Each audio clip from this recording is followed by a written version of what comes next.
Hello नमस्कार। एक बार पुनः आप सभी का स्वागत है। जैसा कि कल हमने एक सामान्य परिचर्चा रखी हुई थी, उसमें हमने इस बात को डिस्कस किया हुआ था कि आज से हम लोग क्लास चालू करेंगे। ये क्लासेस असिस्टेंट रजिस्ट्रार, जैसा कि थंबनेल से आपको पता चल गया होगा, असिस्टेंट रजिस्ट्रार जो अभी वैकेंसी निकली उसकी पार्ट बी जो है, जिसका नाम यूनिवर्सिटी एडमिनिस्ट्रेशन रखा गया है, university administration and higher education के नाम से है ये पूरा पार्ट बी। उसकी यूनिट 3 से हम चर्चा चालू कर रहे हैं। सिलेबस के बारे में कल मैंने चर्चा कर ली थी, 10 यूनिट है इस पूरे सिलेबस में। हम यूनिट 3 से चर्चा चालू कर रहे हैं। दरअसल ये कोर पोर्शन है। जो यूनिट 3 में कुछ दिया हुआ है वही सब कुछ यूनिट 5 में भी दिया हुआ है, ठीक है।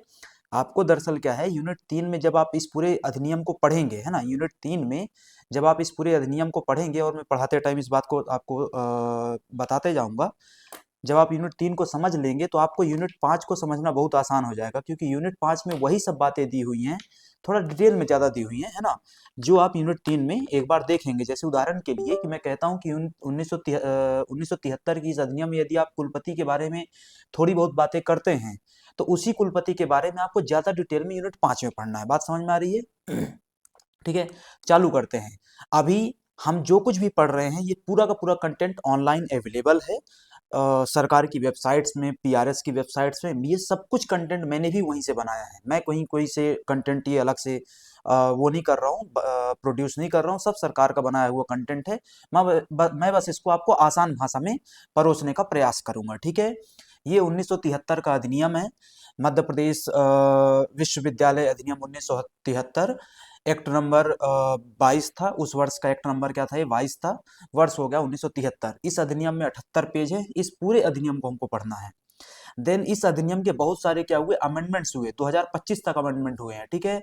हमको उनको भी पढ़ना है। जैसे उदाहरण के लिए मैं एक सबसे प्रोमिनेंट अमेंडमेंट बताता हूँ। 2024 में एक संशोधन किया गया इसी अधिनियम में।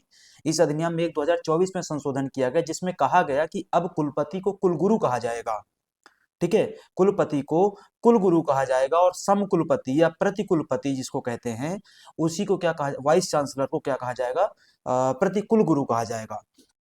तो इस प्रकार के बहुत सारे संशोधन हुए हैं।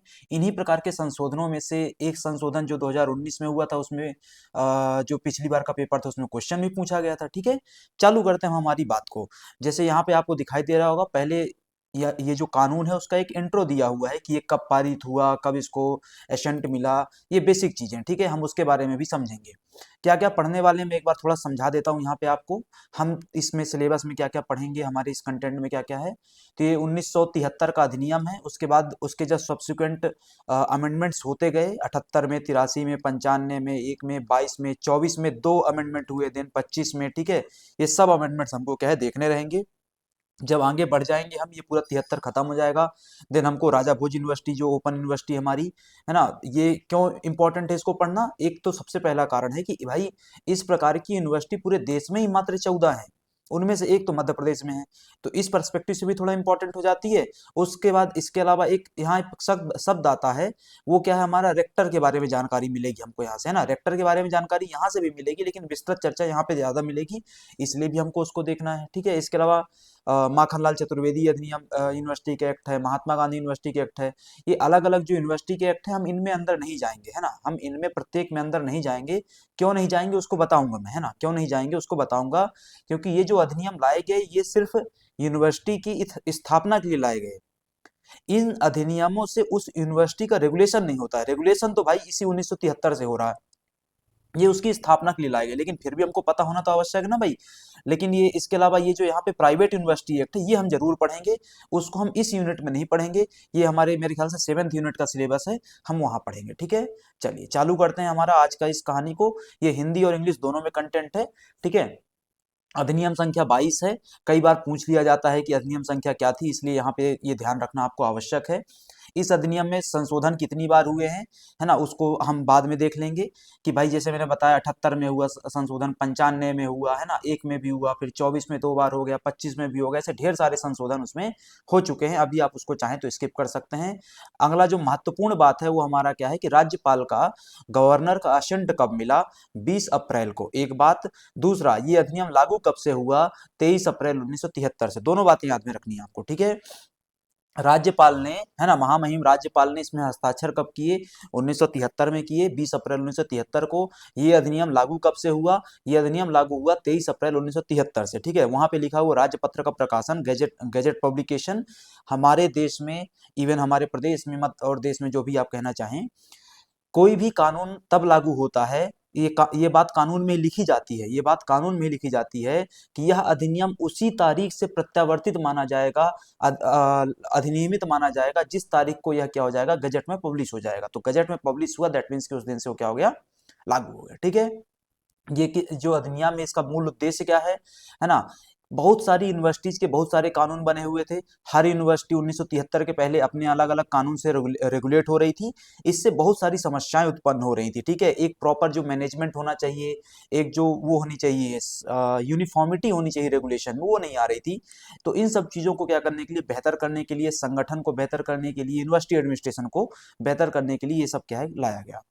यहाँ से चालू होता है ये पूरा का पूरा हमारा एक्ट, है ना, जिसमें चैप्टर 1 का नाम क्या दिया गया है, प्रिलिमिनरी नाम से दिया गया, जिसमें कुछ धाराएं हैं। उन धाराओं के सबके अपने अपने मतलब है। सबसे पहली धारा किसी भी अधिनियम की यही होती है हमेशा, ठीक है, कि उसका नाम क्या होगा, उसका कार्य क्षेत्र क्या होगा, और उसका प्रारंभ तिथि क्या होगा। बात समझ में आई है? इसका नाम क्या है वो हमने ऊपर ही पढ़ लिया था, मध्य प्रदेश विश्वविद्यालय अधिनियम 1973, मध्य प्रदेश यूनिवर्सिटी एक्ट, है ना, 1973। विस्तार क्या होगा, उस समय 1973 की परिस्थिति से बात के हिसाब से बात करें तो मध्य प्रदेश और वर्तमान का, जिसको आप छत्तीसगढ़ कहते हैं, पूरे में लागू था। और वर्तमान समय के हिसाब से बात करेंगे तो जो मध्य प्रदेश का सीमाएं हैं, मध्य प्रदेश की सीमाओं के अंतर्गत संचालित जो भी हायर एजुकेशन संबंधित यूनिवर्सिटीज है वहां पे लागू है, ठीक है। इसको आपको ध्यान में रखना है। तो संपूर्ण मध्य प्रदेश में लागू है। उस तिथि से लागू होगा जिसे राज्य सरकार अधिसूचना द्वारा नियत करे। अधिसूचना द्वारा कैसे नियत करती है राज्य सरकार? गजट पब्लिकेशन से नियत करती है। गजट पब्लिकेशन कब हुआ था? 23 अप्रैल को हुआ था। तो किस तिथि से लागू हुआ? 23 अप्रैल 1973 से लागू हुआ, ठीक है। अब हमने पीछे कहा कि इस अधिनियम को लाया क्यों गया था, तो भाई इस अधिनियम को लाने का कारण क्या था? जैसे दुर्गावती यूनिवर्सिटी है, जबलपुर यूनिवर्सिटी उसका पुराना नाम है, ठीक है। भोपाल यूनिवर्सिटी जिसका अभी वर्तमान नाम बरकतुल्ला यूनिवर्सिटी है। ऐसी ढेर सारे विश्वविद्यालय मध्य प्रदेश में हैं जो 1973 के पहले से स्थापित है। और इन सब यूनिवर्सिटीज के अलग अलग एक्ट बने हुए थे। ये सब में क्या है, समस्याएं चल रही थी, गफलत चल रही थी रेगुलेशन को लेकर के, किसका कैसे अपॉइंटमेंट होगा, है ना, फैकल्टीज कैसे आएंगी, रेक्टर कैसे आएगा, और आपका कुलपति की नियुक्ति कैसे होगी, बहुत सारी समस्याएं थी। तो इन सबको क्या करने के लिए व्यवस्थित करने के लिए लाया गया। तो भाई जब आप एक नया कानून लेकर के आओगे तो सीधी सी बात है, पुराने कानूनों को आप खत्म करोगे, ठीक है। तो इनने क्या बोल दिया, ये एक धारा 2 आती है, सेक्शन 2 आता है आपका इस अधिनियम का। इस सेक्शन 2 का नाम है रिपील एंड सेविंग, निरसन एंड संरक्षण। कि धारा 1 की उपधारा 3 के तहत नियुक्ति तिथि से निम्नलिखित परिणाम प्रभावी होंगे। मतलब क्या हुआ इस बात का, कि ये धारा 3 क्या है? धारा 3 का मतलब होता है उस तिथि से जिस तिथि से कानून लागू हो गया। तो भाई ये कानून कब से लागू हुआ? 23 अप्रैल 1973 से लागू हुआ। तो 23 अप्रैल 1973 के बाद से, 23 अप्रैल 1973 के बाद से इन सब चीजों के बारे में ध्यान में रखना रहेगा। क्या? कि प्रथम अनुसूची में उल्लेखित अधिनियमों को निरस्त माना जाएगा। इसी अधिनियम के आखिरी में जब आप जाएंगे तो शेड्यूल 1 मिलेगा। इसी अधिनियम के आप जब आखिरी में जाते हैं तो आपको क्या मिलेगा? शेड्यूल 1 मिलेगा। और इस शेड्यूल 1 में क्या दिया गया है? एक यूनिवर्सिटीज की लिस्ट दी हुई है। उस यूनिवर्सिटीज की लिस्ट में ये रहा शेड्यूल 1, ठीक है, मेरे ख्याल से दिखाई दे रहा होगा आपको स्क्रीन में। इस शेड्यूल 1 में ये यूनिवर्सिटीज की लिस्ट दी हुई। कितनी यूनिवर्सिटीज है ध्यान में रखना है? 7 यूनिवर्सिटीज है। कौन कौन सी यूनिवर्सिटी है? यूनिवर्सिटी सागर यूनिवर्सिटी, जिसको वर्तमान में हरिसिंह गौर कहते हो, उसका अधिनियम 1946 निरस्त किया गया। मध्य प्रदेश विक्रम यूनिवर्सिटी, ठीक है, 2025 में जो 1973 का अधिनियम है उसमें 2025 में संशोधन किया गया। किस बात के लिए संशोधन किया गया? तो ये जो विक्रम यूनिवर्सिटी उज्जैन की है उसका नाम बदलने के लिए। और जो विक्रम यूनिवर्सिटी उज्जैन, उसका नाम बदल कर क्या कर दिया गया? सम्राट विक्रमादित्य यूनिवर्सिटी कर दिया गया, ठीक है। खैर, तो वो भी निरस्त हो गया। ऐसे ही बाकी जो यूनिवर्सिटीज के यहाँ पे नाम दिए हुए टोटल 8 यूनिवर्सिटीज के, वो सब के जो पुराने अधिनियम थे वो सब क्या हो जाते हैं? निरस्त हो जाते हैं यहाँ से, ठीक है। एक बात। उसके बाद आता है आपका धारा 2, है ना, धारा 2 का सब क्लॉज 2। मतलब हम तो धारा 2 ही पढ़ रहे हैं, तो सब क्लॉज 1 हो गया, सब क्लॉज 2 आता है। उसमें क्या दिया गया है? कि पुराने विश्वविद्यालय इस अधिनियम के तहत स्थापित माने जाएंगे। इनके नाम, मुख्यालय, क्षेत्रीय अधिकार एवं क्षेत्र द्वितीय अनुसूची के अनुसार होंगे। अब इनने क्या बोल दिया, देखो वापस से, कि अब जितने भी विश्वविद्यालय हैं उनके हम पुराने एक्ट को खत्म करते हैं, और ये सभी विश्वविद्यालय पुराने वाले अब इस कानून से स्थापित माने जाएंगे। और इन विश्वविद्यालयों का क्षेत्राधिकार या कार्य क्षेत्र वही होगा जो इस कानून में बताया गया है। इस कानून में कहाँ पे बताया गया है? इस कानून की सेकंड अनुसूची में बताया गया है, सेकंड शेड्यूल में बताया गया है, लिखा हुआ है। आ जाओ सेकंड शेड्यूल में भाई, ये लिखा हुआ सेकंड शेड्यूल। 2022 के पेपर में पूछा गया था कि जो शंकर साई विश्वविद्यालय है छिंदवाड़ा का, उसका क्षेत्राधिकार क्या है। शंकर साई यूनिवर्सिटी जो है छिंदवाड़ा की, उसका क्षेत्राधिकार क्या है, 2022 के पीवाईक्यू में पूछा गया था। तो जब शंकर साई पूछ सकता है, तुमसे जीवाजी क्यों नहीं पूछ सकता भाई, अवधेश प्रताप क्यों नहीं पूछ सकता, फलाना ढिमको जो भी यूनिवर्सिटी है। बात समझ में आ रही? हरि सिंह गौर का क्षेत्राधिकार क्या है? सागर, टीकमगढ़, छतरपुर, पन्ना, छिंदवाड़ा और दमोह। विक्रम का यूनिवर्सिटी जो उज्जैन है, उसका क्षेत्राधिकार क्या है? उज्जैन, रतलाम, मंदसौर, शाजापुर, देवास। इस क्षेत्राधिकार का मतलब क्या है? मतलब इन जिलों में आने वाले जितने भी कॉलेज होंगे वो सब इस विक्रम यूनिवर्सिटी से अफिलिएट होंगे, मान्यता प्राप्त होंगे। जैसे उदाहरण के लिए मैं बात करूं कि मान लो कोई सतना में क्या है कॉलेज है। अब सतना का कॉलेज किस यूनिवर्सिटी में आएगा? तो भाई जो अवधेश प्रताप विश्वविद्यालय है उसका क्षेत्राधिकार क्या है? रीवा, सतना, सीधी, शहडोल। बात समझ में आ रही है मेरे ख्याल से, है ना? खैर, तो ये धारा 2 का सब क्लॉज 2 हो गया। धारा 3 क्या कहती है? सभी संपत्तियां और देनदारियां नए विश्वविद्यालयों में निहित होगी, कोई खास मतलब नहीं है ना? जो भी उनके असेट्स वगैरह थी वो सब इसके तहत अफिलिएट मानी जाएंगी। देखो वापस से इन धाराओं को अभी वर्तमान में याद नहीं करना है, जो जो धाराएं याद करने की आवश्यकता है वो मैं बताते जाऊंगा, ठीक है? धारा 4 क्या कहती है? सब क्लॉज धारा 2 की सब क्लॉज 4 क्या कहता है? पुराने कानूनी मुकदमे नए विश्वविद्यालयों के नाम से जारी रहेंगे। यूनिवर्सिटीज के खिलाफ बहुत सारे केसेस चल रहे होते हैं कोर्ट में, तो सब कोर्ट में केस चलते रहेंगे, बस कानून ये वाला फॉलो किया जाएगा। इसके अलावा पुरानी नियुक्तियां, डिग्रियां, प्रमाण पत्र इस अधिनियम के तहत मान्य किए जाएंगे। यूनिवर्सिटी सब कुछ जारी करता है, तो किस उसमें कानून से उसको मान्यता प्राप्त होगा? डिग्री वगैरह को इस कानून से मान्यता प्राप्त हो जाएगा, ठीक है? सब क्लॉज 6 क्या कहता है? कि पुराने जितने भी परिनियम थे, स्टैट्यूट से, हम पढ़ेंगे परिनियम, आपके सिलेबस में मेंशन्ड है, ठीक है? ऑर्डिनेंसेस थे वो हम इसी एक्ट में पढ़ेंगे। और विनियमन जितने भी रेगुलेशंस थे तब तक प्रभावी रहेंगे जब तक कि वे इस अधिनियम के असंगत ना हो जाए। मतलब जो भी ओल्ड परिनियम, अध्यादेश और रेगुलेशन जारी किए गए थे वो यदि इस एक्ट से क्या करते हैं, इस एक्ट से भिड़ जाते हैं, इस एक्ट से भिड़ने का मतलब इस एक्ट के विपरीत काम कर रहे हैं, तो फिर उनको रद्द मान लिया जाएगा अपने आप।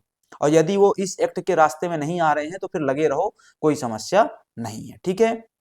साथ ही उनने क्या बोल दिया, इसी में क्लॉज जोड़ दिया कि ये सब जितने भी पुराने परिनियम, अध्यादेश और आपके वो हैं विनियम है, रेगुलेशंस हैं, इन सबको क्या करना पड़ेगा? नियुक्त तिथि से 1 वर्ष बाद नए नियम लागू होने पर प्रभावी नहीं रहेंगे। मतलब आप ये जो कानून लागू हो गया उसके 1 साल के अंदर नए परिनियम आदि आदि ला लो, ताकि इनका महत्व ही खत्म हो जाए, ठीक है?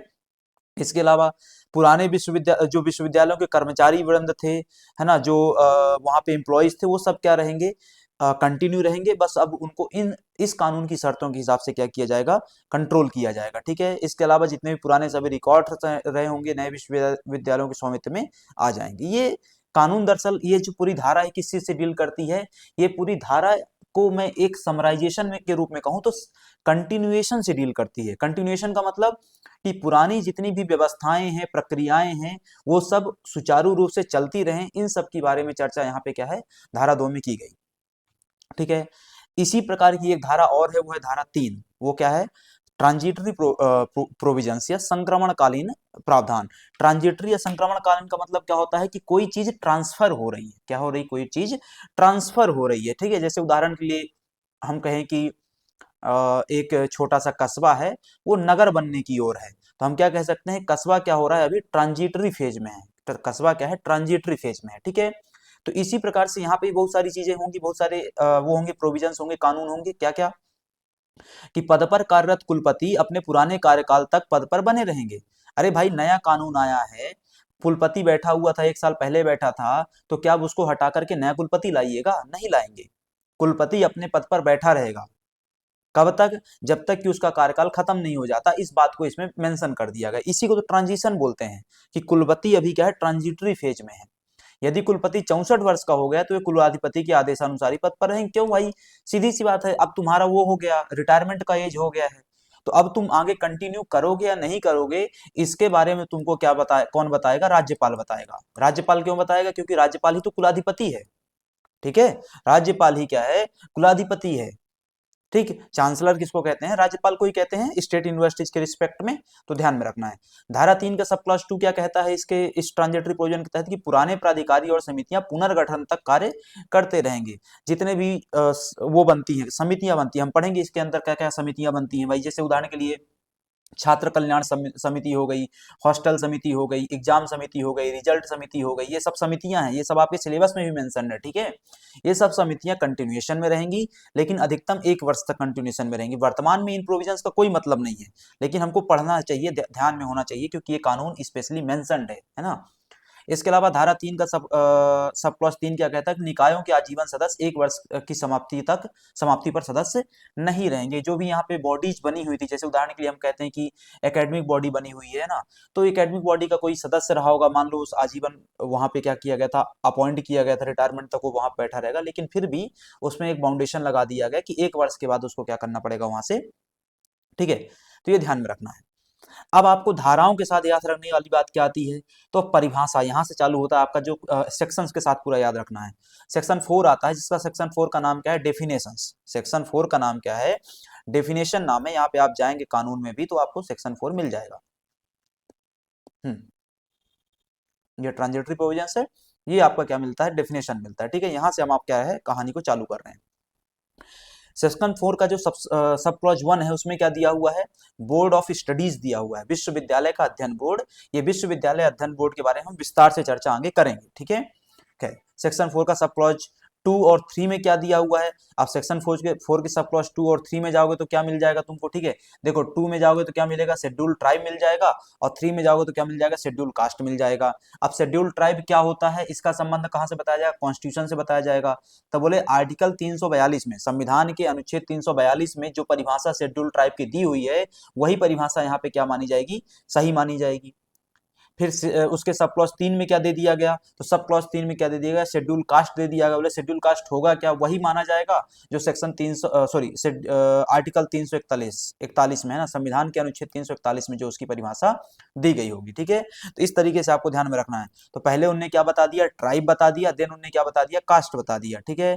शेड्यूल ट्राइब क्या होता है, जो 342 के रेफरेंस में माना जाएगा। शेड्यूल कास्ट क्या होता है, जो आर्टिकल 341 के रेफरेंस में माना जाएगा। ये कहाँ दिया हुआ है, सेक्शन 4 के सब क्लॉज 2 और सब क्लॉज 3 में दिया हुआ है, ठीक है। इसके बाद आते हैं इनके कर्मचारी। वो कर्मचारी क्या है, एम्प्लॉइज है ना, कि विश्वविद्यालय के नियुक्त शिक्षक जितने भी होंगे और अन्य जो नॉन टीचिंग स्टाफ होता है ना, तो ये शिक्षक किस में आ गया, टीचिंग स्टाफ में आ गया। इसके अलावा नॉन टीचिंग स्टाफ हो गया भाई, है ना, ढेर सारे प्यून वगैरह रहते हैं, वो सब आ गए। 4-5 में क्या आता है, कार्यकारी परिषद, एग्जीक्यूटिव काउंसिल, ये आपके सिलेबस में मेंशन है, इसके बारे में हम चर्चा करेंगे। देन कुलपति है, देन कुलाधिपति है, ये सब तो बहुत विस्तार से हमको पढ़ना है ना। इसके बाद आपका आ जाता है हॉल, कि छात्रों के निवास और सामूहिक जीवन की जो इकाई होती है उसको यहाँ पे क्या कहा गया, हॉल कहा जाता है। यहाँ पे उसको डिफाइन किया गया हॉल को। हॉल को यहाँ पे डिफाइन करने का आवश्यकता क्या है, क्योंकि ये शब्द आगे आएगा। ध्यान में रखना, यहाँ पे डेफिनेशन क्यों दी जाती है, कोई भी कानून में डेफिनेशन इसलिए दी जाती है ताकि उसका मतलब पता रहे। जैसे उदाहरण के लिए कि डेफिनेशन ना दिया जाए किसी भी कानून में या किसी उसमें इस प्रकार की चीज में, तो कितनी बड़ी समस्या आती है। इसका सबसे आसान उदाहरण है कि भारत के संविधान में अनुच्छेद 29 और 30 में लिखा हुआ है कि अल्पसंख्यकों को अपनी शिक्षा और अपने अपनी धर्म आदि को मैनेज करने की क्या दी जाती है, वो दी जाती है, स्वतंत्रता दी जाती है, ठीक है। उसके लोग क्या कर सकते हैं, इंस्टीट्यूशन स्थापित कर सकते हैं। लेकिन वहां पूरे संविधान में कहीं ये नहीं बताया गया है कि अल्पसंख्यक होगा क्या। तो इस माथाफोड़ी में चल क्या रहा है, केस चल रहा, कहाँ केस चल रहा, सुप्रीम कोर्ट में। सुप्रीम कोर्ट में उपाध्याय जी ने केस लगाया हुआ है कि भाई अल्पसंख्यक को डिफाइन तो करो। 30 करोड़ की पॉपुलेशन वाला मुस्लिम आबादी अल्पसंख्यक होगा क्या। यहाँ तो दुनिया में गिनती के 7-8 देश ही हैं जिनकी पॉपुलेशन 30 करोड़ नहीं पहुंच रही है। बात समझ में आ रही, इसलिए इन सब चीजों को क्या है, डिफाइन करना आवश्यक हो जाता है। देन आता है आपका इसमें धारा 4 के तहत 9th सब क्लॉज, उसमें परिनियम, अध्यादेश अध्यादेश और विनियम के बारे में चर्चा की गई है, जिसमें से परिनियम आपके सिलेबस में स्पेशली मेंशन किया गया है, इसको हम पढ़ेंगे आगे चल करके। देन प्राचार्य क्या होगा, कॉलेज का प्रमुख कहलाता है प्राचार्य, वो वहां पे डिफाइन किया गया है। देन स्कूल ऑफ स्टडीज, ये आपके सिलेबस में मेंशनड है, उच्च शिक्षा और अनुसंधान संस्थान के बारे में चर्चा की गई है। महाविद्यालय कॉलेज क्या होता है? विश्वविद्यालय द्वारा संचालित एवं मान्यता प्राप्त, है ना। उसको महाविद्यालय को कौन संचालित करता है, ये भी क्वेश्चन आ सकता है, ठीक है। तो महाविद्यालय का संचालन का अधिकार किसका होता है? विश्वविद्यालय का होता है। महाविद्यालय को मान्यता देने का अधिकार किसका होता है? विश्वविद्यालय का होता है, ठीक है। इसके बाद विद्या परिषद आती है, एकेडमिक काउंसिल, ये आपके उसमें सिलेबस में मेंशन्ड है। विश्वविद्यालय की विद्या परिषद क्या होती है, इसके बारे में हम विस्तार चर्चा करेंगे। इसके बाद विश्वविद्यालय क्या होता है? अब विश्वविद्यालय कहाँ कहाँ दिया है? तो अनुसूची 2 के भाग 1 और भाग 2 में निर्दिष्ट विश्वविद्यालय, ठीक है। अब अनुसूची 1 और के भाग 1 और भाग 2 में जो निर्दिष्ट विश्वविद्यालय थे, वो लिस्ट मैंने आपको पीछे दिखाई, ठीक है। वो लिस्ट मैंने आपको पीछे क्या है दिखाई थी कि भाई उसका मतलब क्या होता है, ये रहा, है ना। शेड्यूल 2 जो था, शेड्यूल 2 का भाग 1 रहा, भाग 1 में ये विश्वविद्यालय दिए हुए हैं ढेर सारे। ऐसे ही भाग 2 में जाएंगे आप, तो भाग 2 में क्या दिया हो? गुरु घासीदास विश्वविद्यालय दिया, जिसका वर्तमान में कोई मतलब नहीं है, क्योंकि गुरु घासीदास विश्वविद्यालय कहाँ चला गया है? वर्तमान छत्तीसगढ़ में है, ठीक है। खैर, तो ये ध्यान में रखना है आपको। अच्छा, कानून बनाने वाले पहले से एकदम फिक्स थे, क्या मतलब है ना, पहले से पार्ट 2 में रखा हुआ था गुरु घासीदास को कि इसको तो अलग करना ही है। खैर, इसके बाद 8th पॉइंट आता है आपका, है ना, सॉरी, ये क्या हुआ भाई, 18th पॉइंट हुआ, ठीक है। 18th पॉइंट आया जिसमें यूजीसी के बारे में चर्चा की गई। यूजीसी क्या होगा? तो विश्वविद्यालय अनुदान आयोग अधिनियम 1956 के तहत स्थापित एक संस्था यूजीसी के नाम से जानी जाती है। विश्वविद्यालय के प्रोफेसर क्या होंगे? उसमें प्रोफेसर्स होंगे, रीडर्स होंगे, लेक्चरर्स होंगे, other approved by the academic council, वो पूरी आती है। इसमें से प्रोफेसर, रीडर, लेक्चरर ये होते क्या हैं, ये सब 78 के संशोधन में हमको देखना पड़ेगा, उसमें विस्तार चर्चा की गई है। इसके बाद आता है ऑटोनोमस कॉलेज क्या होता है, उसके बारे में बात की गई है।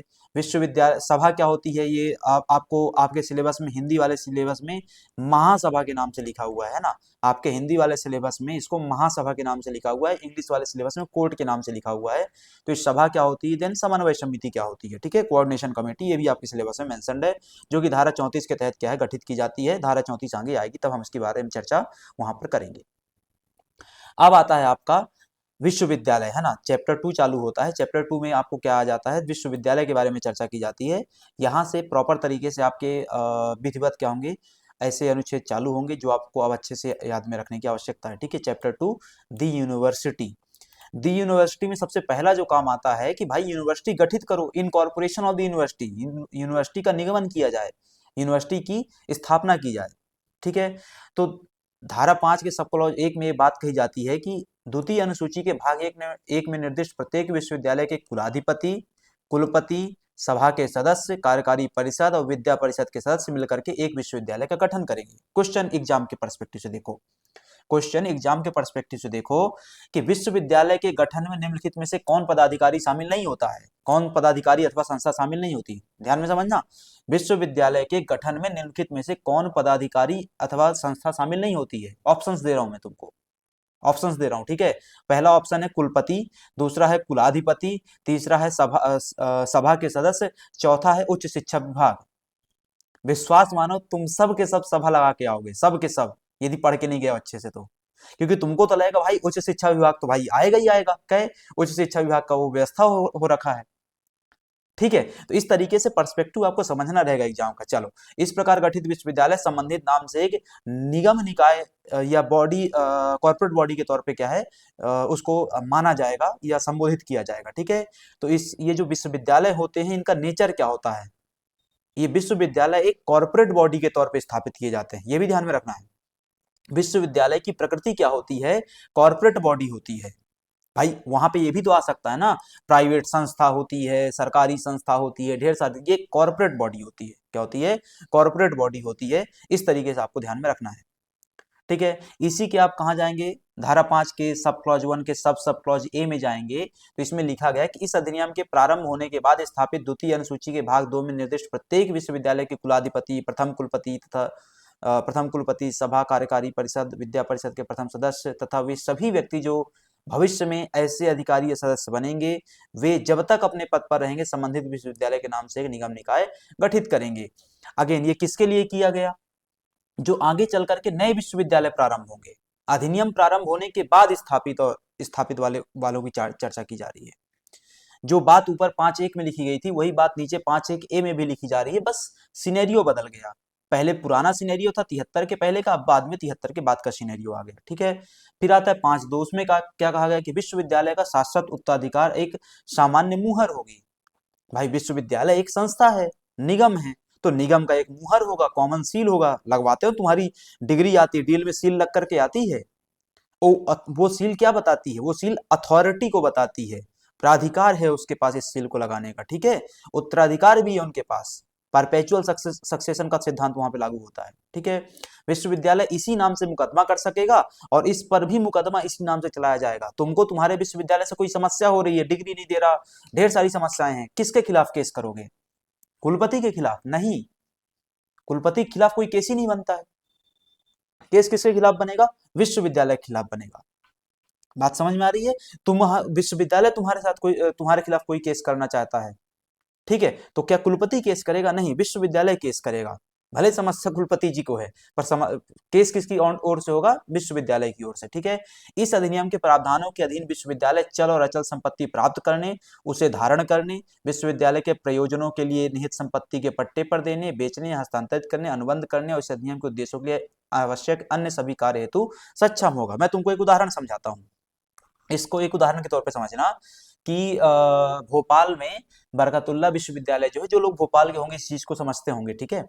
भोपाल में बरकतुल्ला विश्वविद्यालय का जो मेन गेट है ना, भोपाल में बरकतुल्ला विश्वविद्यालय का जो मेन गेट है वो जो नेशनल हाईवे है उससे काफी सट करके लगा हुआ था, है ना। मतलब नेशनल हाईवे और मेन गेट के बीच में बमुश्किल से 10 मीटर का अंतर रहा होगा। 10 मीटर भी बहुत ज्यादा बोल दिया मैंने, है ना, तो बहुत कम अंतर था। जो वो था निगम था और हाईवे अथॉरिटी थी, उनको जमीन चाहिए थी। उनको जमीन किस लिए चाहिए थी? ताकि वो क्या कर सके, जो हाईवेज के साइड में वो बनाए जाते हैं, पतली सड़कें बनाई जाती हैं ना, वहां पे जो हाईवे से जुड़ जाती हैं, आगे चल करके क्या बोलते हैं, अभी नाम रिकॉल नहीं हो रहा, तो उनको जमीन चाहिए थी। अब जमीन तो यूनिवर्सिटी की है ना, बात समझना। जमीन यूनिवर्सिटी के जमीन पे जो यूनिवर्सिटी की जमीन है उसमें उन्हें बाउंड्री वॉल बना करके रखा हुआ है, बकायदा अच्छा बड़ा सा गेट भी बना हुआ है। इसके बावजूद उनको जमीन मिल कैसे जाए? तो फिर क्या किया गया भाई? तो यूनिवर्सिटी से डील की गई। यूनिवर्सिटी से क्या किया गया? डील की गई। और ये डील किस बात के लिए हुई? कि भाई आप क्या करिए, अपनी बाउंड्री वाल तुड़वा करके थोड़ा पीछे कर लीजिए, 5 मीटर 10 मीटर, ये गेट को तुड़वा करके एक नया गेट बनवा लीजिए आगे उधर 5 मीटर 10 मीटर अंदर, और यहाँ की जो 5 मीटर 10 मीटर जमीन निकले वो हमको दे दीजिए। तो कायदे से उस संपत्ति का पट्टा उनके पास है, उसको बेचने का, उसको हस्तांतरित करने का अधिकार उस यूनिवर्सिटी के पास है, तभी तो वो कर पा रहा है, वरना तो कर ही नहीं पाता। और कुलपति जी के खिलाफ केस हो जाता, जेल में सड़ते, पर ऐसा नहीं हुआ, ठीक है। तो ये संपत्ति विश्वविद्यालय की है, तो अधिकार भी विश्वविद्यालय करेगा। विश्वविद्यालय का मुख्यालय द्वितीय अनुसूची में निर्दिष्ट स्थान पर स्थापित होगा। भाई मुख्यालय कहाँ होगा?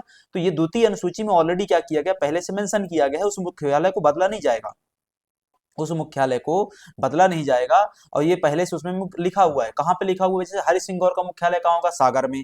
अब तुम पढ़ते हो ना कॉमन उसमें जनरल नॉलेज में कि कौन सा विश्वविद्यालय कहाँ है, तो जो जहां है वही दरअसल उसका मुख्यालय है। देवी अहिल्या कहाँ है? इंदौर में है, तो इसका मुख्यालय इंदौर हो गया। अवधेश प्रताप का मुख्यालय रीवा हो गया, शंकर साय का मुख्यालय छिंदवाड़ा हो गया, ठीक है। तो इस तरीके से आपको ध्यान में रखना है।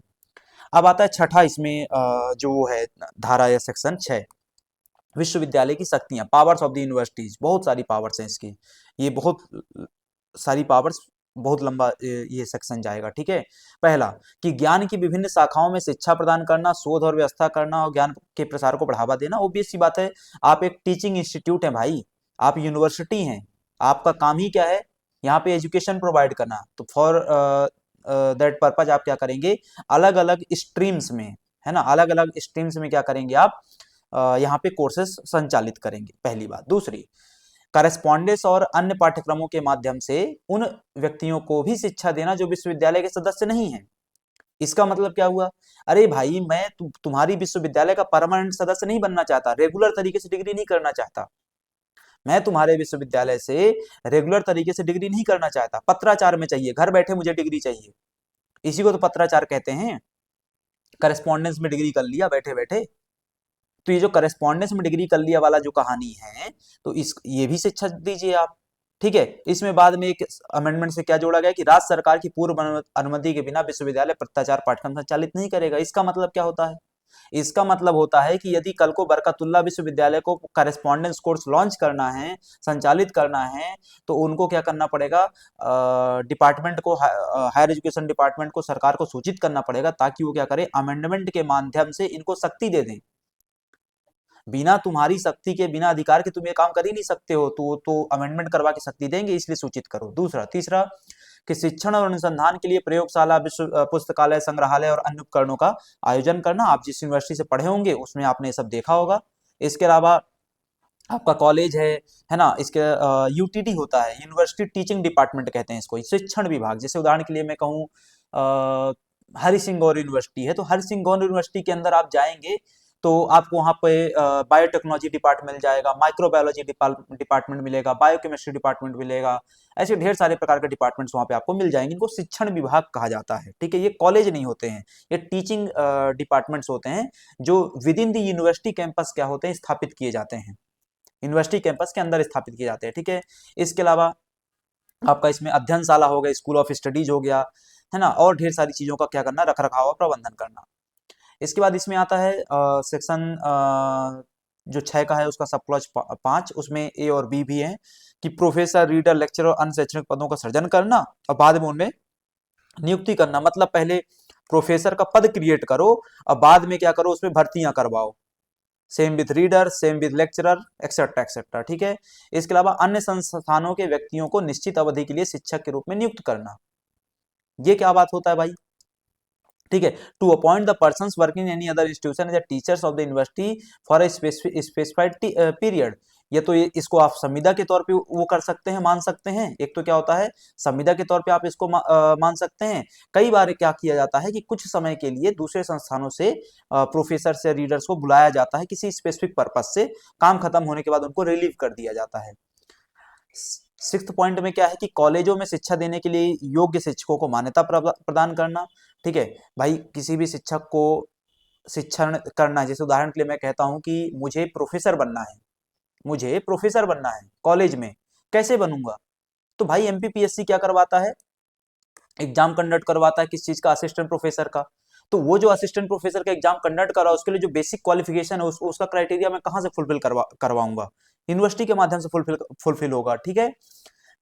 इसके बाद किसी विषय के प्रतिष्ठित व्यक्तियों को उस विषय में शोध मार्गदर्शन के लिए मान्यता प्रदान करना, जो रिसर्च गाइड होते हैं उनके लिए काम करना, ठीक है। इसके बाद विभिन्न परीक्षाओं के पाठ्यक्रम को क्या करना, संचालित करना। और काम क्या है, डिग्री, डिप्लोमा, प्रमाण पत्र जो भी होते हैं वो सब स्थापित करना, वो सब बांटना, परीक्षा का मूल्यांकन के आधार पर डिग्री और डिप्लोमा प्रदान करना, ठीक है। तो ये भी ध्यान में रखना है कि पहले डिग्री डिप्लोमा स्थापित किए जाएंगे, बाद में वो प्रदान किए जाएंगे। आपने डिग्री करी है बीकॉम की, ये लीजिए आपको डिग्री प्रदान की जाती है यूनिवर्सिटी के द्वारा, ठीक है। प्रायोगिक विषयों के लिए संबंधित विभाग या कॉलेज से पूर्णतः प्रमाण पत्र अनिवार्य करना, है ना, कि जो भी आपने प्रैक्टिकल एग्जाम वो किया, क्रैक किया, तो उसके लिए भी एक सर्टिफिकेशन होता है, तो सर्टिफिकेट कोर्स भी प्रोवाइड करेंगे आपको। इसके अलावा विज्ञान संकाय, गणित को छोड़ करके अन्य व्यावसायिक संकायों में बिना नियमित अध्ययन के परीक्षा की अनुमति नहीं होगी, ठीक है। तो आप, है ना, व्यावसायिक संख्या में बिना नियमित अध्ययन के परीक्षा की अनुमति नहीं होगी। मतलब आपको एज ए रेगुलर स्टूडेंट वहां पे क्या होना पड़ेगा, भर्ती होना पड़ेगा, परमानेंटली वहां पे जाना पड़ेगा, ठीक है। अध्यादेशों में निर्धारित शर्तों के तहत शोध करने वाले व्यक्तियों को डिग्री प्रदान करना। अब ये अध्यादेश समय समय पे जारी किए जाते हैं अलग अलग पर्पज से। उन अध्यादेशों के माध्यम से तय किया जाता है कि किसी चीज को कैसे रेगुलेट किया जाएगा, किसी चीज को कैसे मैनेज किया जाएगा। तो जो रिसर्च गाइड रहते हैं उनको लेकर के अध्यादेश जारी करेंगे, उसके आधार से उनके काम को रेगुलेट किया जाएगा, ठीक है। पर्याप्त कारणों के आधार पर डिग्री, डिप्लोमा या प्रमाण पत्र वापस लिया जा सकता है। भाई आपने कोई फर्जीवाड़ा किया है, आपने क्या किया, कोई फर्जीवाड़ा किया है, तो कल को आपको डिग्री वापस ली जा सकती है ना, आपका डिप्लोमा वापस लिया जा सकता है। तो ये भी तो अधिकार देना पड़ेगा ना उनको, ठीक है। इसके अलावा परिनियमों के अनुसार मानद डिग्री, ऑनररी प्रदान करना, ठीक है। कि भाई जैसे उदाहरण के लिए हम कहते हैं कि सचिन तेंदुलकर डॉक्टर हैं, ध्यान में रखना, समझने क्या बोल रहा हूं, है ना। सचिन तेंदुलकर क्या है, डॉक्टर है, डॉक्टर सचिन तेंदुलकर। अब उनने तो ना पीएचडी करी है, ना वो एमबीबीएस किया है, मतलब किसी भी प्रकार का कोई डॉक्टरी का पढ़ाई नहीं किया उन्होंने, ना ही उनने वो किया, पीएचडी किया कि डॉक्टर लगा सके, फिर भी वो डॉक्टर है। तो उनको क्या किया गया, मानद डिग्री प्रदान की गई है किसी विश्वविद्यालय के द्वारा। ऐसे ही बरकतुल्लाह प्रोवाइड कर सकता है, सागर यूनिवर्सिटी प्रोवाइड कर सकती है, देवी अहिल्या प्रोवाइड कर सकती है, जो भी है, ठीक है। तो ये ऑनरी डिग्री प्रदान करने का भी अधिकार इनके पास है। इसके अलावा गैर पंजीकृत छात्रों के लिए व्याख्यान और डिप्लोमा की व्यवस्था करना, कि to provide a lecture and instructions for a person not being enrolled student of the university and to grant a diploma to them, कि जो रजिस्टर्ड अभ्यर्थी नहीं है आपके साथ, आपके यूनिवर्सिटी के उसमें सिस्टम में, उनको भी तो कुछ वो चाहिए है, व्यवस्था चाहिए। तो उनके लिए क्या व्यवस्था कर दी गई? डिप्लोमा की। ठीक है। गैर सरकारी कॉलेजों को विश्वविद्यालय के विशेषाधिकार प्रदान करना या वापस लेना, उनका प्रबंधन संभालना। ठीक है। जितने भी क्या होंगे गैर सरकारी कॉलेज होंगे, उनको विश्वविद्यालय के विशेषाधिकार प्रदान करना। जैसे उदाहरण के लिए अभी मध्य प्रदेश में पिछले 7-8 साल में आपने कई सारी यूनिवर्सिटीज देखी होंगी। इंदौर में ओरिएंटल यूनिवर्सिटी खुल गई, ये भोपाल में एक वो यूनिवर्सिटी खुली है आपकी, सेज यूनिवर्सिटी खुल गई, पटेल यूनिवर्सिटी हो गई, ऐसे ढेर सारी यूनिवर्सिटी खुली हैं। तो इस प्रकार की व्यवस्था को भी क्या है ध्यान में रखना था। आगे चल करके इस व्यवस्था को सेपरेट कर दिया गया। 2007 में प्राइवेट यूनिवर्सिटी एक्ट अलग से ला दिया गया। 2007 में प्राइवेट यूनिवर्सिटी एक्ट अलग से ला दिया गया। तो वर्तमान में इस बात का कोई खास महत्व तो नहीं है, लेकिन पहले तो प्रावधान किया गया था भाई। इसके अलावा किसी भी विभाग या कॉलेज को स्वायत्त घोषित करना, कि भाई कोई भी जैसे उदाहरण के लिए मैं कहता हूँ कि कोई एक वो है कॉलेज है, जैसे मान लो ये है बीएसएस कॉलेज है भोपाल में। भोपाल में एक बीएसएस कॉलेज है, एक नूतन कॉलेज है, गर्ल्स कॉलेज है, और एक और है मुझे याद नहीं आ रहा, है ना। ये सब ऑटोनोमस कॉलेज हैं। तो कोई कॉलेज ऑटोनोमस रहेगा या नहीं रहेगा, उसको मान्यता कौन देगा? यूनिवर्सिटी देगा। ध्यान में रखना एग्जाम के पर्सपेक्टिव से, कि कोई भी कॉलेज को ऑटोनोमस स्वायत्तता प्रदान कर, है ना, ऑटोनॉमी कौन प्रदान करता है, स्वायत्तता कौन प्रदान करता है? विश्वविद्यालय। संबद्ध संस्थानों में शिक्षण और अनुसंधान कार्य का संचालन, समन्वय और नियंत्रण करना, सामान्य सी लाइन है। हॉलों को मान्यता देना और वापस लेना, ठीक है, वो भी सामान्य सी लाइन है। वो हॉल क्या था? हॉल की परिभाषा ऊपर दी हुई थी, जहां बच्चे रहते हैं, ठीक है, हॉस्टल्स है ना। इसके अलावा कॉलेजों का निरीक्षण करना, ताकि शिक्षण और प्रशिक्षण का उचित स्तर बना रहे। अरे भाई, कॉलेज का जब तुमने मान्यता दी है तो उसका निरीक्षण भी तुम्हारा ही दायित्व है ना। वरना तुमने अपने बेटे को अधिकार दे दिया संपत्ति का, और ध्यान ध्यान नहीं दे रहे हो कि बेटा संपत्ति कहाँ लुटा रहा है, तो कल को तो क्या है, व्यवस्था बिगड़ जाएगी। ठीक। कमजोर वर्गों विशेषकर अनुसूचित जाति जनजातियों के शैक्षिक हितों को क्या करना? बढ़ावा देना। बोले इसके लिए क्या करते हैं? तो भाई रिजर्वेशन पॉलिसी रखी हुई है, एससी का रिजर्वेशन, एसटी का रिजर्वेशन, ढेर सारी कैटेगरी जो जो है उसमें, है ना। खैर, इसके अलावा शिक्षकों और पूर्व छात्रों के लिए रिफ्रेशर और वेकेशन कोर्स की क्या देना? सुविधा देना। To provide a refresher and vacation courses, होते हैं ना भाई वेकेशन कोर्सेस, टूर करवा दिए। बोले विश्वविद्यालय की तरफ से आपका क्या है, टूर जाएगा। बोले काहे के लिए टूर जा रहा है साहब? ये टीचिंग उसके पर्सपेक्टिव से है, कि भाई आप कुछ क्या करेंगे, भ्रमण के माध्यम से अध्ययन करेंगे। होता कुछ नहीं है, तुमको भी पता है, लेकिन फिर भी व्यवस्था तो किया गया है ना। तो ये सब के लिए है ना भाई। टूर में गए, देख रहे हैं, फैक्ट्रियां देख रहे हैं, पहाड़ देख रहे हैं, पर्वत देख रहे हैं, है ना। बाकी देखता सब कोई अपने अपने पर्पज का ही है, बट विश्वविद्यालय का पर्पज तो क्या है भाई? अध्ययन करवाना। खैर, अन्य विश्वविद्यालयों और अधिकारियों के साथ क्या करना? एक वो करना, कोऑपरेशन स्थापित करना, सहयोगात्मक रवैया रखना अन्य विश्वविद्यालयों के साथ, ठीक है। इसके अलावा हिंदी भाषा के अध्ययन और विकास के लिए क्या है? विशेष उपाय करना। इसी कारण क्या होता है, हर यूनिवर्सिटी के अंदर एक हिंदी का टीचिंग डिपार्टमेंट होता है। जैसे बरकतुल्ला में जाएंगे तो वहां पे आपको एक हिंदी टीचिंग डिपार्टमेंट मिलेगा, आप सागर में जाएंगे वहां पे मिल जाएगा, हर जगह आपको मिल जाएगा। ये इसी पर्पज से होता है, ठीक है। खैर, बाह्य शिक्षण, यहाँ से कोर्सेस हो रहे होंगे, है ना, आपका जो एमएससी वगैरह, सॉरी एमएससी नहीं, क्या होता है यार, एमए, है ना, एमए होता है। तो जो एमए वगैरह के कोर्सेस होते हैं वो सब यहाँ से संचालित हो रहे होंगे। खैर, बाह्य शिक्षण, पत्राचार, पाठ्यक्रम, शारीरिक प्रशिक्षण, खेल कूद, समाज सेवा, एनसीसी, है ना, आदि आदि की व्यवस्था करना। आप में से कई लोग एनएसएस और एनसीसी में सर्व किए होंगे। जो नेशनल कैडेट कोर है और नेशनल सोशल सर्विसेज है, इसमें आप में से कई लोगों ने क्या किया होगा? सर्व किया होगा। कई लोगों के पास हो सकता है एनसीसी का सर्टिफिकेट भी होगा। लगा देना एग्जाम में, फायदा मिलेगा, ठीक है। तो ये सब भी संचालित करना। सरकारी सेवाओं की प्रतियोगी परीक्षाओं के लिए क्या करना? प्रशिक्षण देना। इसी कारण क्या होता है, अलग अलग यूनिवर्सिटीज में, है ना, इसी कारण क्या करवाया जाता है, अलग अलग यूनिवर्सिटीज में कोचिंग चलवाई जाती है, यूपीएससी की कोचिंग, एमपीपीएससी की कोचिंग, है ना, ऐसी इस प्रकार की। क्यों? उनका दायित्व है ये उनका क्या है, दायित्व है, कार्य है उनका। इसलिए नहीं कि कुलपति जी को मजा आ रहा है, तेरे को कलेक्टर बनवा दूंगा, आजा चल, तेरे को आईएएस बनवाऊंगा, ऐसा नहीं है। कुलपति जी चाहते ही नहीं है। क्यों चाहेंगे कुलपति जी? ठेका थोड़ा नहीं लिया है, लेकिन वो उनकी मजबूरी है, ठीक है।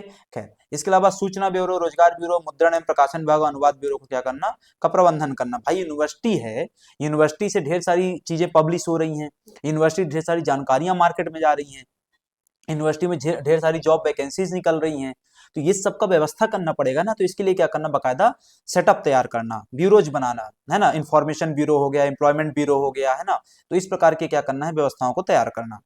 इसके अलावा छात्रों के निवास, आचरण, अनुशासन का नियंत्रण करना और उनके स्वास्थ्य एवं कल्याण को बढ़ावा देना। कैसे करोगे छात्रों के निवास, आचरण, अनुशासन का नियंत्रण? भाई इसके लिए वो लोग अलग अलग तरीके अपनाते हैं, कभी पेरेंट्स मीटिंग होती है, कभी कुछ होता है, कभी कुछ होता है। ठीक है, तो ये ध्यान में रखना। निर्धारित शुल्क और अन्य शुल्क मांगना और प्राप्त करना। भाई फोकट में तो पढ़ाएंगे नहीं तुमको, है ना। कॉलेजों द्वारा प्राप्त किए जाने वाले, हाँ फोकट में पढ़ाते हैं, मतलब ये जनरल वालों के लिए है, जनरल वालों से निर्धारित शुल्क ली जाएगी और शुल्क मांगा जाएगा। खैर, कॉलेजों द्वारा प्राप्त किए जाने वाले शुल्कों को निर्धारित और नियंत्रित करना, तो वो भी है कि जो भी फीस तय की गई है वो फीस, मतलब अगेन की कॉलेज कितनी फीस लेगा, कॉलेज कितनी फीस लेगा, यदि ये तय नहीं किया जाए तो कॉलेज कितनी भी फीस ले सकता है, कैसे पे करेगा जनरल वाला। तो यूनिवर्सिटी तय कर देती है कि भाई ये अपर क्राइटेरिया है। ठीक है, प्रशासनिक और मंत्रालयी पदों का सृजन और नियुक्तियां करना, to create administrative ministerial post to and to make appointments thereto, कि भाई बहुत सारी चीजों क्या करना है, प्रबंधित करना है, अलग अलग डिपार्टमेंट से क्या करने के लिए, कोऑर्डिनेट करने के लिए, देन वो भी करना पड़ेगा। वेतनभोगी अधिकारियों और कर्मचारियों क्या करना, नियंत्रण रखना। ट्रस्टों और एंडोमेंट्स, बंदोबस्ती का प्रबंधन करना तथा फेलोशिप एवं छात्रवृत्ति क्या करना, प्रदान करना। सामान्य सी लाइनें हैं। ठीक है, इसके अलावा दान और अनुदान प्राप्त करना और धन का क्या करना, निवेश करना। भाई यूनिवर्सिटी को ग्रांट्स मिलते हैं, यूनिवर्सिटी को डोनेशंस मिलते हैं। जैसे मान लो उदाहरण के लिए कहते हैं कि जैसे मान लो कोई ये है, अभी हाँ अभी हाल ही में क्या हुआ, ये जो हमारे वेदांता के चेयरमैन हैं अनिल अग्रवाल जी, है ना, उनके लड़के का देहांत हो गया एक्सीडेंट में, है ना। मतलब एक्सीडेंट यूएस में हुआ था, यूएसए में हुआ था, और लगभग वो 2-3 महीने उसमें था, कोमा में था, और फाइनली उसका देहांत हो गया। उन्होंने अपने बच्चे की याद में क्या किया, एक घोषणा करी है, अभी 4 दिन पहले घोषणा करी है, पब्लिक प्लेटफॉर्म में ये मिल जाएगा। उन्होंने घोषणा करी है कि मैं अपनी पर्सनल जो वो हैं असेट्स हैं, पर्सनल जो प्रॉपर्टी है, संपत्ति है, उसका 75% क्या करूंगा, डोनेट कर दूंगा। 75% क्या करूंगा, धर्मार्थ कार्यों के लिए डोनेट कर दूंगा। अब ये डोनेशन किसी यूनिवर्सिटी को भी तो जा सकता है थोड़ा बहुत। ठीक है, इसके अलावा ग्रांट्स, ग्रांट्स कौन देगा, सरकार देगी। ये जो पैसा आ रहा है, खा तो जाएंगे नहीं कुलपति जी, तो निवेश करेंगे। ठीक है, इसके अलावा राज्य सरकार की अनुमति से विश्वविद्यालय की संपत्ति की सुरक्षा पर क्या करना, ऋण लेना। ठीक है, कि भाई विश्वविद्यालय कई बार पैसे चाहिए, पैसे आ नहीं रहे हैं, ना कोई डोनेशन दे रहा, ना ग्रांट्स मिल रहा है, फिर भी पैसे चाहिए तो ऋण उठा लो। ऋण कहां से मिलेगा, अपनी संपत्ति क्या कर दो, गिरवी रख दो। लेकिन ये कब होगा, राज्य सरकार की अनुमति से। प्रवेश के मानक निर्धारित करना, भाई एमए में एडमिशन लेना है बरकतुल्लाह में, कैसे लोगे, तो भाई एक परीक्षा आयोजित की जाएगी, उसके आधार पर रिजल्ट बनेगा, देन एडमिशन होगा। पीएचडी में एडमिशन लेना है, बोले कैसे लोगे, वही सेम प्रक्रिया, बोले परीक्षा आयोजित करेंगे, देन पर्सनल इंटरव्यू होगा, देन एडमिशन मिलेगा, देन गाइड अलॉट होगा। तो एक प्रोसेस तय करना। ठीक है, महिला छात्रों के लिए विशेष व्यवस्था करना। ठीक है, इसके बाद कर्मचारियों के स्वास्थ्य एवं सामान्य कल्याण को क्या करना, बढ़ावा देना। उसके लिए समय समय पे चेकअप होते रहते हैं। आपकी यूनिवर्सिटी में आप अंदर जाइएगा, हमेशा आपको क्या मिलेगा, एक हॉस्पिटल मिलेगा छोटा सा, है ना। वो सब इसी पर्पज से रहता है, विश्वविद्यालयों के उद्देश्यों को आगे बढ़ाने के लिए आवश्यक अन्य सभी कार्य भी संपादित करना। ठीक है, ये सेक्शन 6 था। सेक्शन 7 क्या कहता है, टेरिटोरियल जुरिस्डिक्शन तय करता है। क्या टेरिटोरियल जुरिस्डिक्शन है, कि इस अधिनियम में अन्यथा प्रदान किए गए के अलावा विश्वविद्यालय की शक्तियां द्वितीय अनुसूची में समय समय पर निर्दिष्ट क्षेत्रीय सीमाओं के बाहर विस्तारित नहीं होंगी। तो क्षेत्रीय सीमा सामान्य तौर पे क्या होगी, वो ऊपर बताया गया था कि संपूर्ण मध्य प्रदेश में इसका क्षेत्राधिकार होगा, या इसका जो प्रभाव क्षेत्र है वो संपूर्ण मध्य प्रदेश में होगा, पहली बात। लेकिन कुछ परिस्थितियों में बाहर भी हो सकता है। बोले क्या परिस्थितियां हैं साहब, कि राज्य के बाहर भी विस्तार कैसे होगा, कि राज्य सरकार विश्वविद्यालय को उन कॉलेजों को विशेषाधिकार देने हेतु अधिकृत कर सकती है जो राज्य के भीतर हैं लेकिन निर्धारित सीमाओं के बाहर हैं। ये इस पॉइंट का सर्वाधिक महत्व कब था, जब 2000 के पहले, कायदे से 2000 के पहले, या यूं कहें कि सॉरी 2000 के पहले नहीं, 2000 के बाद मानो ना यार, 2000 के बाद जब छत्तीसगढ़ बन गया, जब छत्तीसगढ़ बन गया तब इस पॉइंट का भी ज्यादा महत्व समझ में आएगा। ठीक है, दूसरा क्या केस हो सकता है, पत्राचार पाठ्यक्रम के रूप में, कि पत्राचार शिक्षा के मामले में सीमाओं के बाहर रहने वाले छात्रों को प्रवेश दिया। भाई उत्तर प्रदेश का बच्चा है, मध्य प्रदेश के विश्वविद्यालय से करेस्पॉन्डेंस से कोई कोर्स करना चाहता है, तो क्या मध्य प्रदेश का विश्वविद्यालय उत्तर प्रदेश के बच्चे को कोर्स नहीं करवाएगा? बिल्कुल करवाएगा। वो वही क्षेत्र अधिकार यहाँ से तय किया जा रहा है कि करेस्पॉन्डेंस के मामले में करवा सकता है। और किसके मामले में? राज्य के बाहर के विस्तार के मामले को हमने समझा। और क्या मामला हो सकता है? संस्कृत शिक्षा के मामले में, कि मध्य प्रदेश में प्राच्य संस्कृत शिक्षा देने वाला कोई भी संस्कृत कॉलेज या तो अवधेश प्रताप सिंह विश्वविद्यालय रीवा से संबद्ध होगा या राज्य सरकार द्वारा अधिसूचित किसी अन्य विश्वविद्यालय से संबद्ध होगा। तो जनरली किससे होगा? रीवा से होगा। इसके अलावा और कहां से होगा? वहां से होगा जहां से राज्य सरकार उसको क्या करेगी? सूचीबद्ध करेगी। कैसे करती राज्य सरकार? राज्य सरकार सिर्फ एक ही तरीके से कर सकती है, अमेंडमेंट, इसी कानून में। इसके अलावा और क्या परिस्थिति है? विदेशी सहयोग, कि राज्य सरकार किसी भी विश्वविद्यालय को अपनी शिक्षण या शोध गतिविधियों के लिए राज्य के बाहर या विदेशों के संस्थानों के साथ सहयोग करने की अनुमति दे सकती है। भाई देवी अहिल्या यूनिवर्सिटी को क्या मिल रहा है? ग्रांट मिल रहा है जापान से। तो बोले उसके लिए उनको वहां जाके कुछ काम भी करना पड़ेगा, तो फिर कैसे काम कर लोगे जब अधिकार ही नहीं है? तो अधिकार दिया जाएगा विदेशी सहयोग की परिस्थिति में। ठीक है, ये सेक्शन 6 है, क्षेत्र अधिकार की बात करता है। 7 की बात करते हैं। ठीक है, एक मिनट ना, साथ में यहाँ पे मेरे कंटेंट में थोड़ी सी बात मिसिंग हो गई है, हम यहाँ से देख लेते हैं। कंटेंट बनाने के दौरान उसमें सेक्शन 7 का आधा पोर्शन गायब हो गया।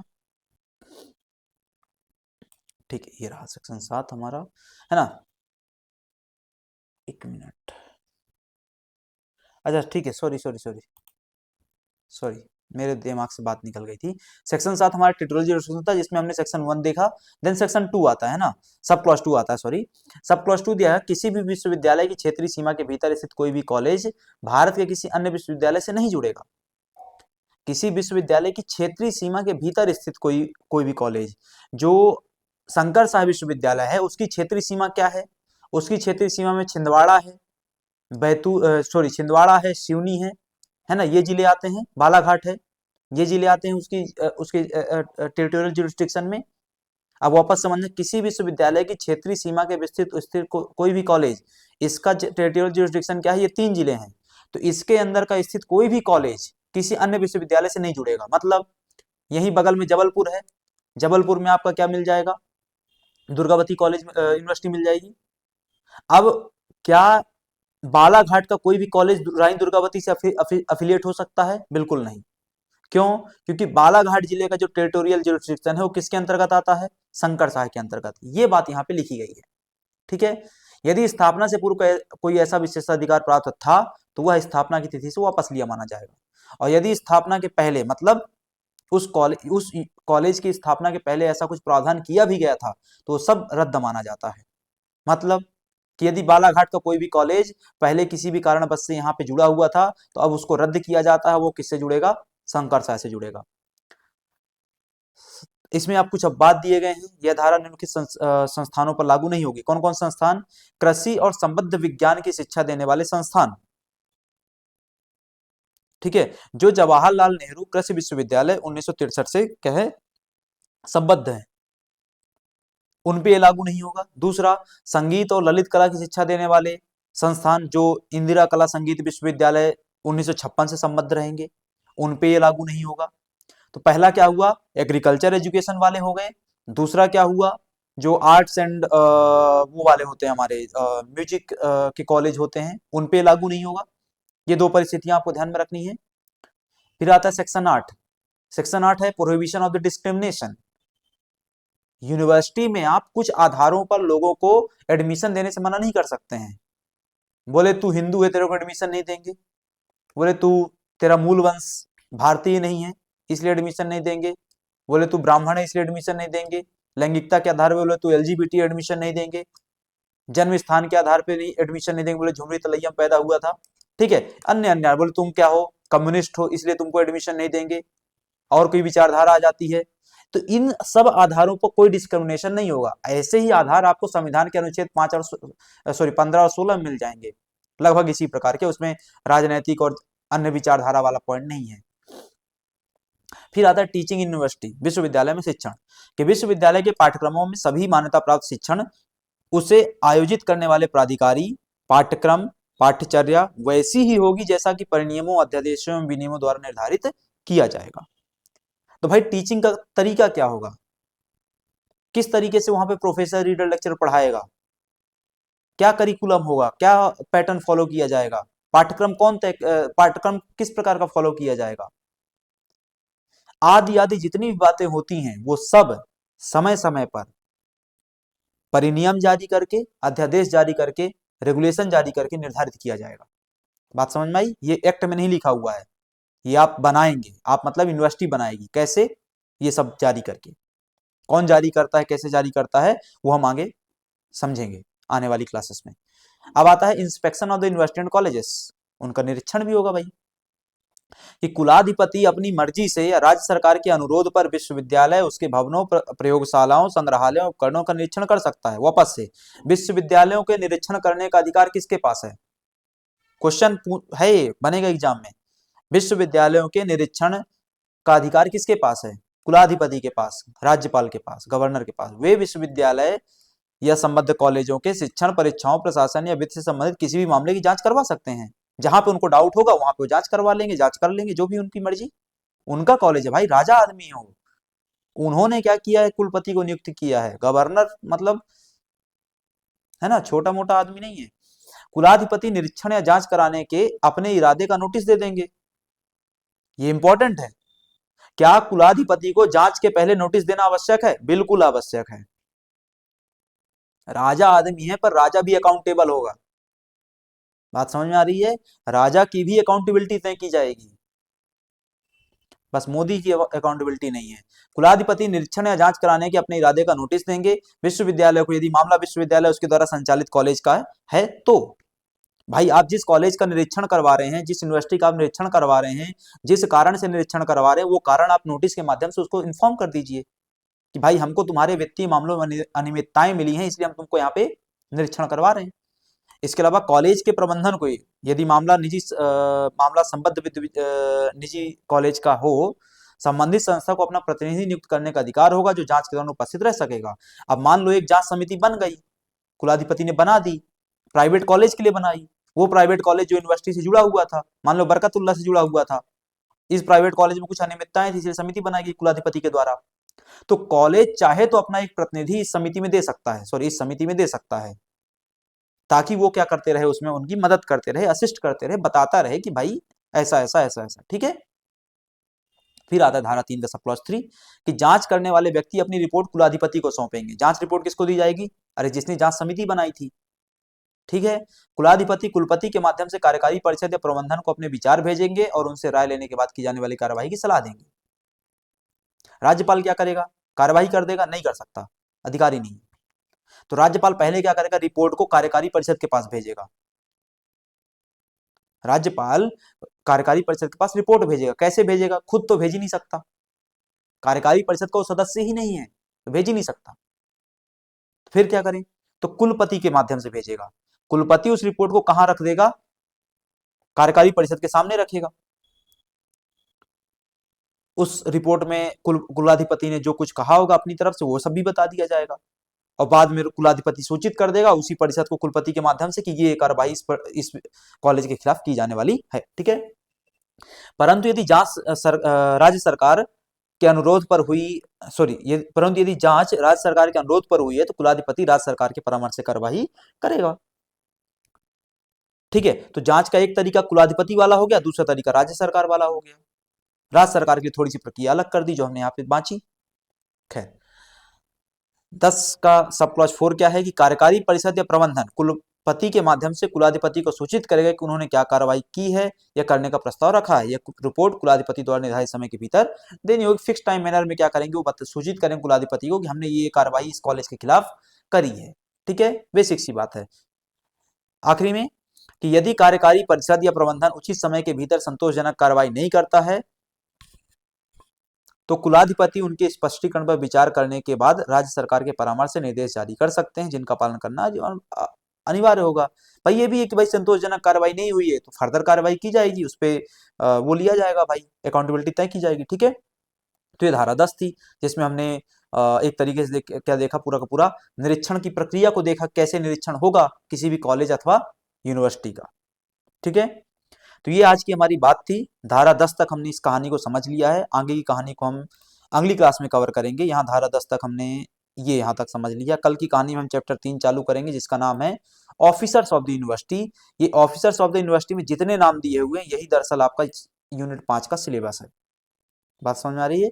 यही पूरा यूनिट 5 का सिलेबस है। चलिए आज की क्लास को बाइंड अप करते हैं। आप में से जितने लोग भी देख रहे हैं चैनल को सब्सक्राइब कर लीजिए, और जो भी लगे कि ये व्यक्ति तैयारी कर रहा है, आप उसकी मदद करना चाहते हैं तो आप इस लेक्चर को शेयर कर सकते हैं उनके साथ। आज की क्लास को हम बाइंड अप करेंगे, मिलेंगे अगली क्लास में, तब तक के लिए शुभ रात्रि। नाइट होने वाली है। शुभ रात्रि। जय हिंद, जय श्री राम।